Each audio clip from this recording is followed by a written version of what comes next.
Assalamualaikum warahmatullahi wabarakatuh.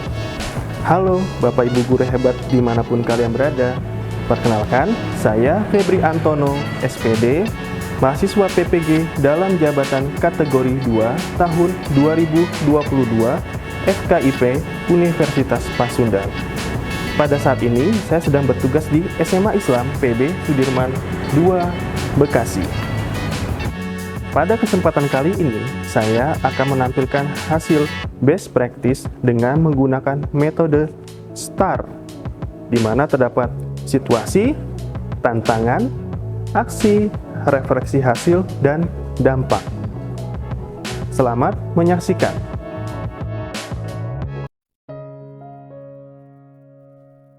Adapun tujuan yang ingin dicapai terhadap rencana aksi 1-4 sebagai berikut. Rencana aksi 1 meningkatkan motivasi belajar, rencana aksi 2 meningkatkan kemampuan literasi numerasi peserta didik, rencana aksi 3 meningkatkan kemampuan berpikir tingkat tinggi atau HOTS, dan rencana aksi 4 meningkatkan kemampuan keterampilan penggunaan TIK.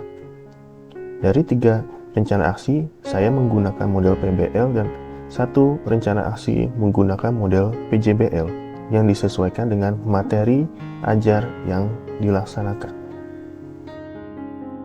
Selanjutnya, masuk ke dalam metode STAR dalam laporan best practice ini. Pertama, situasi. Masalah dalam proses pembelajaran selama ini yang saya hadapi sebagai mahasiswa PPG sekaligus peneliti, yaitu peserta didik kurang terlibat dalam kegiatan. Yang kedua, media ajar yang digunakan kurang menarik.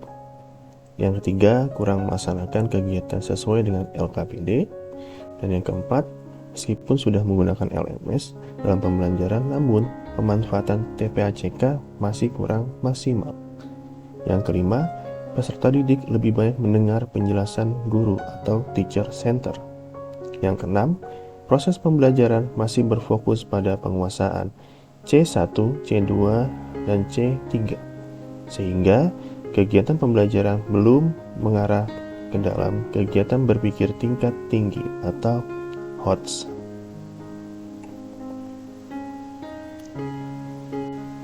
Selanjutnya, dari situasi tersebut, terdapat tantangan yang dihadapi saya sebagai mahasiswa PPG, yaitu adanya tantangan persiapan kegiatan belajar mengajar atau KBM, tantangan persiapan teknis perekaman, tantangan editing video, dan tantangan peserta didik dalam persiapan praktek PPL.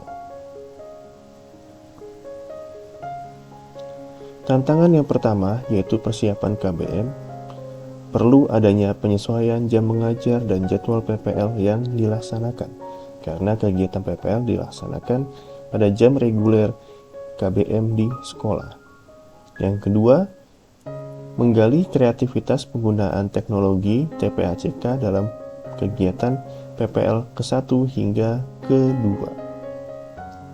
Selanjutnya, mengecek ulang kebenaran RPP, media ajar, LKPD, instrumen penilaian sebelum PPL dilaksanakan, agar meminimalisir kesalahan yang terjadi.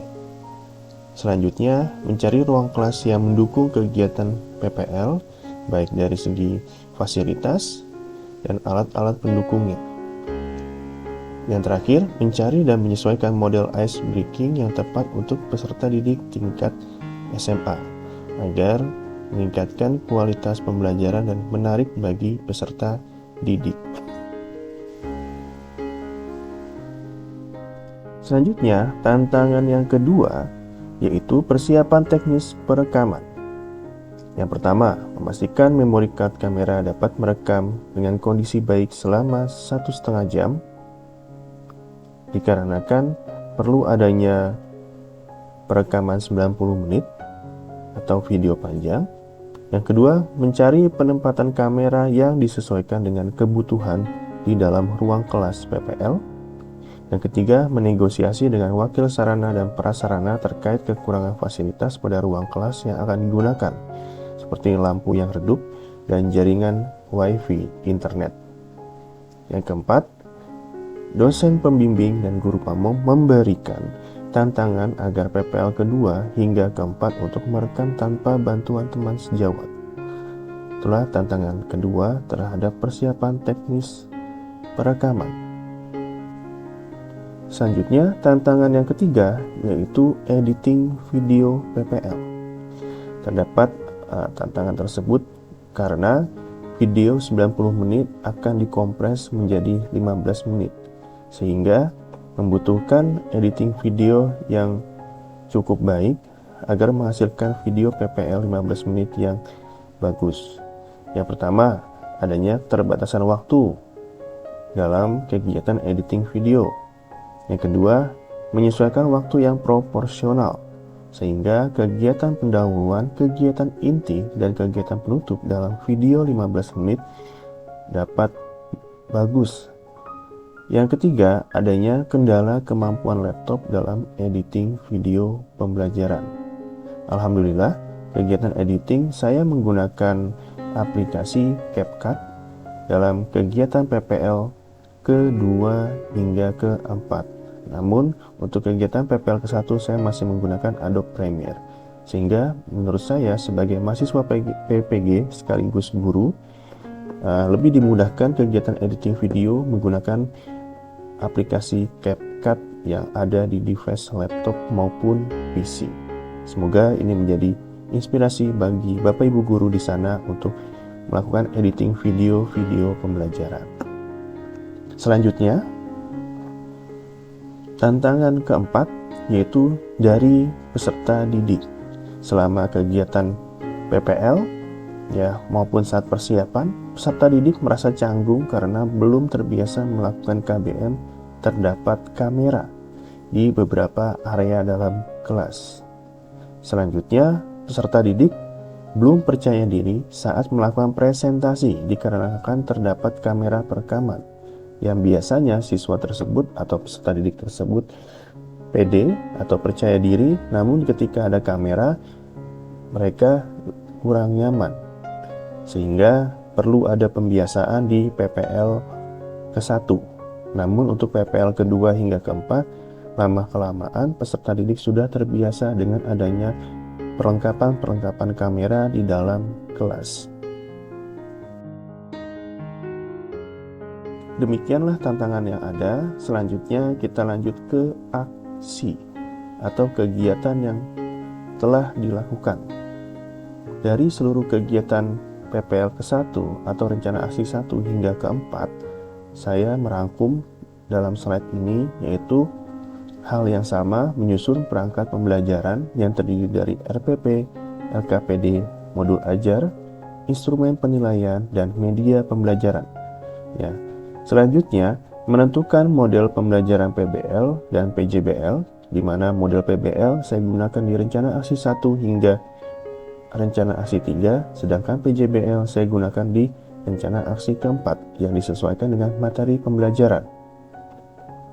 Yang ketiga, melaksanakan PPL sesuai RPP kegiatan pendahuluan, inti, sintak model PBL dan PJBL, dan kegiatan penutup. Yang terakhir, melibatkan teman sejawat yaitu Mr. Rido Vansuri SPD sebagai kameramen dalam kegiatan perekaman aksi PPL ke-1. Selanjutnya, dalam aksi terdapat strategi yang saya gunakan untuk memberikan hasil PPL yang sempurna. Yang pertama, rencana aksi ke-1 saya menyiapkan video pembelajaran sesuai dengan materi, dan video pembelajaran tersebut ditujukan untuk pertanyaan pemantik. Selanjutnya di rencana aksi 1 juga saya menggunakan aplikasi U-Mentimeter, yaitu mengkolaborasikan 3 aplikasi YouTube, Mentimeter, dan Microsoft Teams sebagai LMS dalam pembelajaran.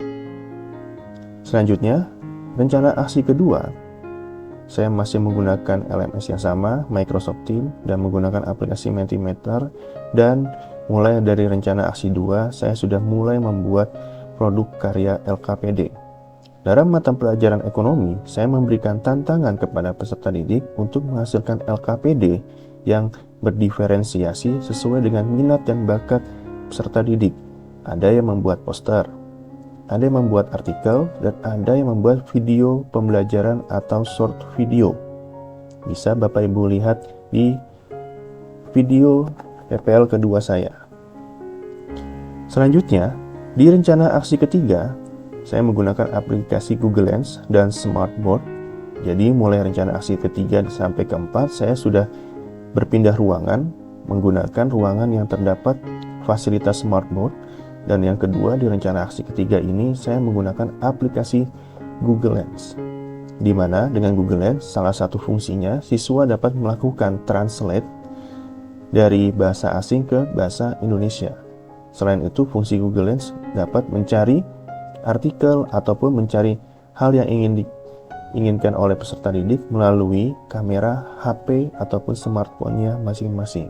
Dengan demikian, kita sebagai guru mengajarkan bahwa smartphone ini memiliki kemampuan fungsi yang positif dalam pembelajaran untuk siswa, bukan hanya untuk kegiatan komunikasi ataupun bermain game saja. Selanjutnya, rencana aksi keempat, yaitu saya menggunakan aplikasi Quizzes dan e-modul Microsoft Excel. Aplikasi Quizzes yang saya gunakan bukan hanya tujuannya untuk melakukan kuis pada umumnya, namun tujuannya untuk melakukan kegiatan pretest yang lebih mengarah terhadap survei kesiapan pembelajaran siswa, dan yang terakhir yaitu untuk melakukan refleksi pembelajaran. Jadi, Bapak Ibu guru bisa menggunakan aplikasi Quizzes bukan hanya untuk melakukan kuis saja. Dan e-modul yang saya buat untuk menyesuaikan kebutuhan peserta didik sesuai dengan masalah rencana aksi keempat, yaitu rendahnya kemampuan TIK saat menggunakan Microsoft Excel, karena materi pembelajaran pada saat rencana aksi keempat yaitu persamaan dasar akuntansi. Peserta didik memang sudah mampu menggunakan teknologi, namun untuk teknologi seperti aplikasi Microsoft Excel, peserta didik masih kurang paham karena belum adanya kebiasaan dalam kegiatan penggunaan teknologi tersebut. Sehingga saya sebagai guru menyiapkan modul yang disesuaikan sesuai kebutuhan dalam pembelajaran akuntansi. Inilah hasil aksi strategi dari rencana aksi 1 hingga rencana aksi keempat. Selanjutnya, dari aksi tersebut, saya membuat jadwal dan telah mempublikasikan ke dalam channel YouTube saya pribadi yang terdapat di sebelah kiri. Ini ada rencana aksi 1, di bawahnya ada rencana aksi 2, rencana aksi 3, dan rencana aksi 4. Dari setiap kegiatan tersebut telah terlaksana dari bulan Oktober hingga bulan November dengan variasi waktu jam KBM yang selalu berbeda, dan terdapat 2 kelas yang saya gunakan, yaitu 11 IPS unggulan dan 12 IPS KBC. Selanjutnya, hasil refleksi yang saya dapatkan dari beberapa informasi, yaitu dari Wakasek Kurikulum dan teman sejawat sebagai berikut. Yang pertama, peserta PPG telah melaksanakan PPL dengan baik dari waktu ke waktu dan mengalami peningkatan. Dan hal itu saya rasakan sendiri hasil dari bimbingan para dosen dan guru pamong serta masukan teman-teman peserta PPG lainnya dan Wakasek Kurikulum dan teman sejawat, saya mengalami peningkatan. Yang kedua, peserta PPG telah melaksanakan perekaman di PPL kedua dan keempat tanpa melibatkan kameramen, sehingga Wakasek Kurikulum sangat senang tidak mengganggu jam pelajaran Bapak Ibu guru lainnya untuk menjadi kameramen. Yang ketiga, peserta PPG memiliki keinginan menggali potensinya dalam menyusun pembelajaran yang kreatif, mampu memaksimalkan fasilitas-fasilitas sekolah untuk menunjang KBM.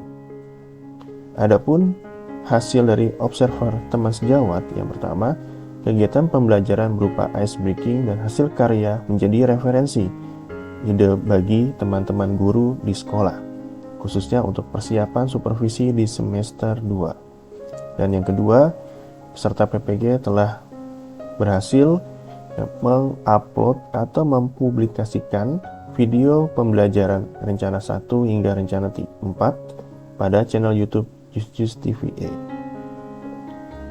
Oke, selanjutnya dampak bagi peserta didik, yaitu peserta didik mengalami perubahan cara belajar, mereka lebih bersemangat dan semakin aktif dalam pembelajaran.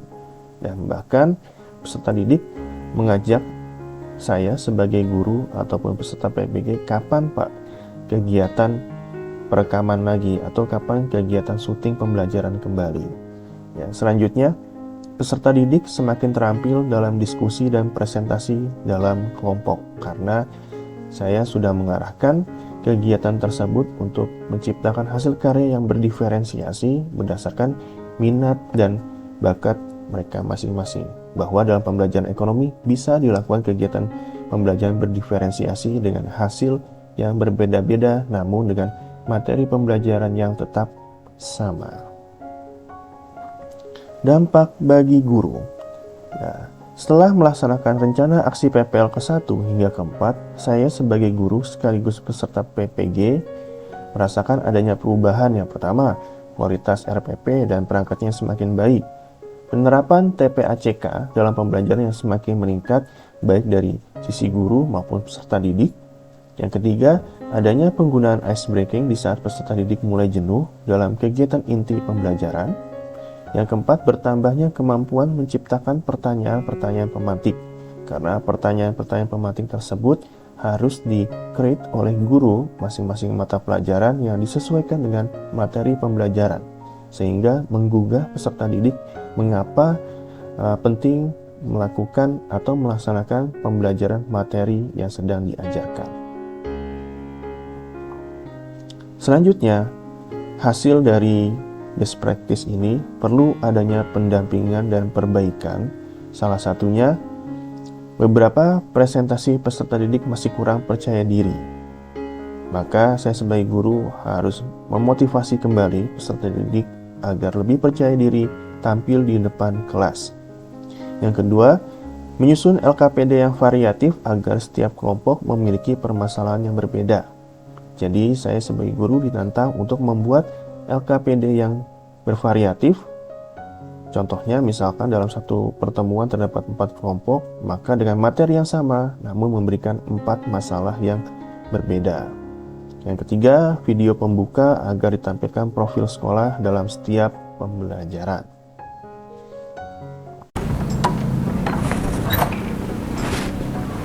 Demikianlah hasil laporan best practice saya sebagai mahasiswa PPG dalam jabatan kategori 2 tahun 2022.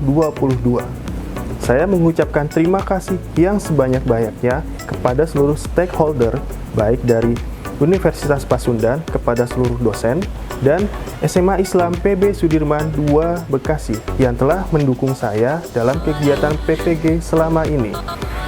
Terima kasih. Wassalamualaikum warahmatullahi wabarakatuh.